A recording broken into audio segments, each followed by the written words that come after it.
Baiklah, selanjutnya saya akan menjelaskan tentang materi ilustrasi komprehensif kemarin di halaman 263. Itu selanjutnya kita akan mencatat tentang mencatat transaksi neraca saldo. Nih, kita mencatat dari lurus lurus ke bawah. Dan di sini tertera itu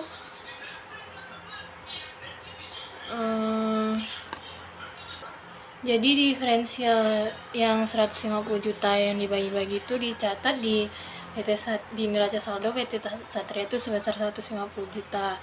Jadi kita mencatatnya ke bawah, kita jumlahkan semuanya, debit kreditnya, jadi harus sama biar balance nih, dia totalnya sama balance. Dan bisa dilihat di ada informasi tambahannya yang dimana itu ada soalnya. Selanjutnya kita akan mencatat berikut ini soalnya kita akan mencatat amortisasinya. Itu kasnya kan ada di sini, setara kas yang dibayarkannya setara 16 juta. Di soal sebelumnya bisa diperlihat. Ini kita akan mencatat jurnalnya. Ini bisa dilihat soalnya. Nanti kita catat jurnalnya di sini. Ini mencatat diskon amortisasi tabel amortisasi di diskon obligasi PT Satria. Terus kita catatkan amortisasi diskonnya di jurnalnya dan di kas ke samping untuk mencatat apa aja yang harus dibayar, yang dijurnalkan. Mencatatnya tabelnya apa aja, misalnya ada kas, ada beban, ada amortisasi, ada diskon, dan ada nilai tercatat obligasi lainnya. Selanjutnya, setelah kita mencatat ini yang di halaman tabel 7.16, di sini 7.16, kita akan mencatat tabel 7 akan mencatat 7.17 yang mana tabel amortisasi premium atau investasi obligasi PT Pandawa. Kan tadi bagian PT Satria, sekarang PT Pandawa. Yaitu kita mencatat kayak tadi, ada yang kas, ada pendapatan bunga, ada amortisasi, ada premium, dan ada nilai tercatat. Nilai cara mendapatkan amortisasi premium itu yang nilai C, dapat nilai C itu jadi sama dengan A dikurang B, maka dia akan mendapat hasilnya.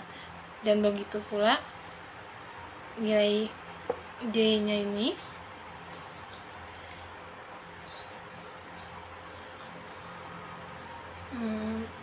dijumlahkan dengan nilai E itu yang hasil sebelumnya ditambah D. Selanjutnya kita akan mencatat prosedur konsolidasinya. Setelah kita mencatat tabel amortisasi diskon, kita akan mencatat prosedur jurnalnya, jurnal konsolidasinya, yang dimana yang di tanggal 1 Januari itu maka jatuhnya itu 800 juta di PT Pandawa.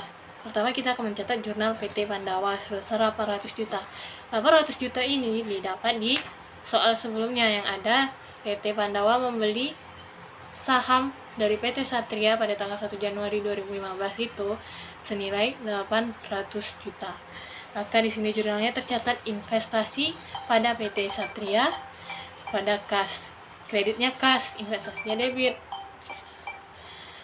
Selanjutnya kita akan mencatat jurnal 31 Desember, yaitu kita mencatat bagian ini, mencatat bagian laba PT Satria, yang dimana bagian labanya itu kan 320 juta. 320 juta itu bagian laba bersihnya didapat dari 400 juta dikali 80%. 400 juta dikali 80%. 400 juta itu didapat dari ini tabel diskon amortisasi tadi, amortisasi PT Satria tadi. Dan makanya dia akan mendapat hasil 320 juta. Jadi jurnalnya yaitu investasi pada bagian PT Satria atau investasi pada laba. Selanjutnya kita akan mencatat 31 Desember. 31 Desember ini dicatat jurnalnya menjadi 2 kali, yaitu yang pertama kas pada investasi PT Satria. kasnya itu kasnya itu 80 juta. Dapat 80 juta ini diambil dari 100 juta dikali 100 juta dikali 80%. Dan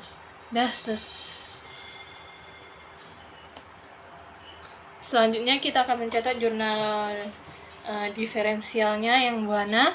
Di sini didapat yaitu mencatat amortisasi diferensial yaitu 30%, yang dimana bagian labanya itu senilai 30 juta dan investasinya PT Satria 30 juta, dan begitu pula selanjutnya. Dan sekarang kita akan mencatat tentang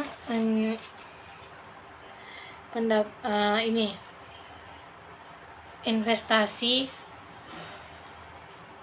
Ini buku besarnya. Setelah kita mencatat jurnalnya, kita akan melanjutkannya dengan buku besar PT Satria dan PT Pandawa. PT Satria dan Pandawa. Nih, kita catat nih akuisisi bersihnya, labanya, segala macamnya.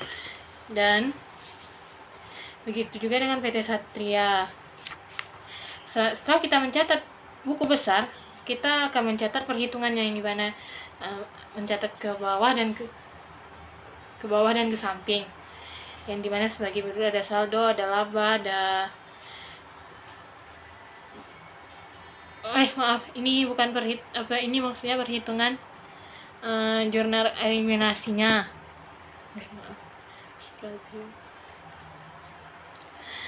Setelah kita mencatat perhitungan jurnal eliminasinya, kita akan mencatat jurnal eliminasinya, yang dimana jurnal itu terdiri dari saldo laba, saham jasa, bagian laba PT Satria, bagian laba non kepengendalian, dan dividen diumumkan, serta investasi dan kepentingan non pengendalian. Setelah kita mencatat kepentingan non pengendalian, kita akan schedule perhitungan selama tahun 2015, yang dimana PT Pandawa 80% memiliki saham 80%, maka saldo labanya itu 160 juta saldo awalnya, dan amortisasinya 24 juta, serta saldo akhirnya 136 juta.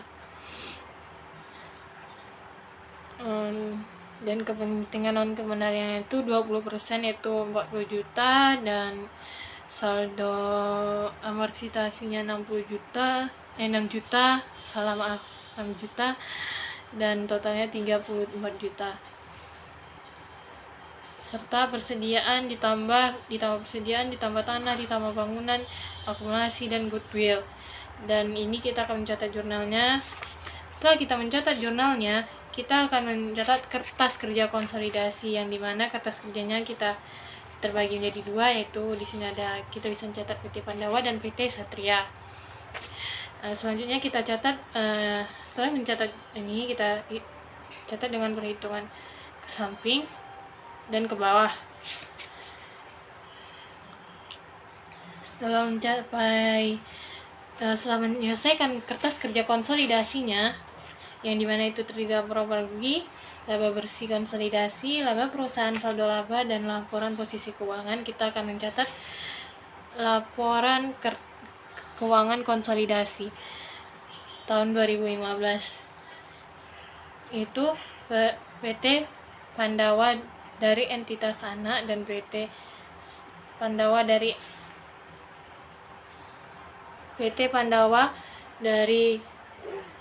entitas anak, dan PT Pandawa dan entitas anak, serta PT itu laporan laba rugi konsolidasi dan laporan perubahan saldo laba, yang dimana laporan laba ruginya itu terdiri dari penjualan, beban pokok penjualan, laba kotor. Nanti penjualan ditambah dengan beban pokok penjualan, maka dia akan dapat beban laba kotor. Selanjutnya akan dikurangkan dengan beban operasional, maka dia akan dapat total beban operasional, dan total beban operasional selanjutnya kita mendapatkan. Selanjutnya kita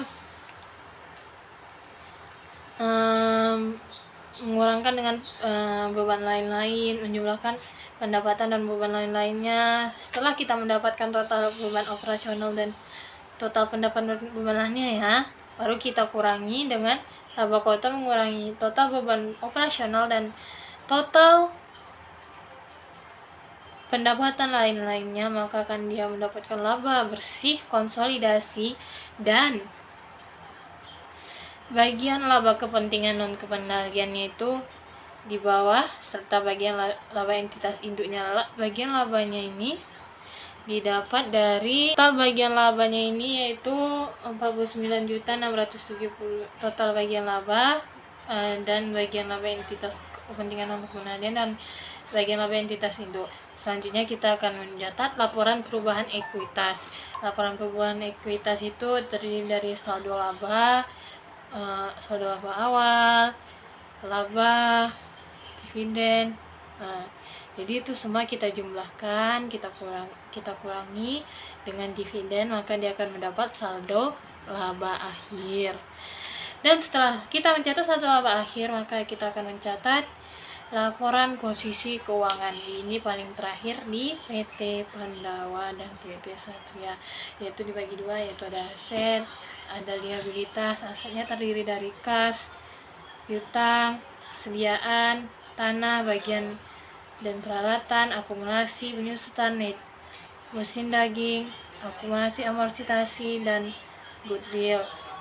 Liabilitas itu ada utang usaha, utang bank. Ekuitas itu selanjutnya ada ekuitas, yaitu ada saham, jasa, saldo laba kepemilikan induk, kepentingan kepemilikan, dan total liabilitas ekuitas. Sekian video dari saya. Apabila saya memiliki banyak kekurangan, saya mohon maaf ya, karena saya kurang mengerti dalam menjelaskan. Lebih dan kurang saya mohon maaf. Wabillahi taufiq wal hidayah. Wassalamualaikum warahmatullahi wabarakatuh.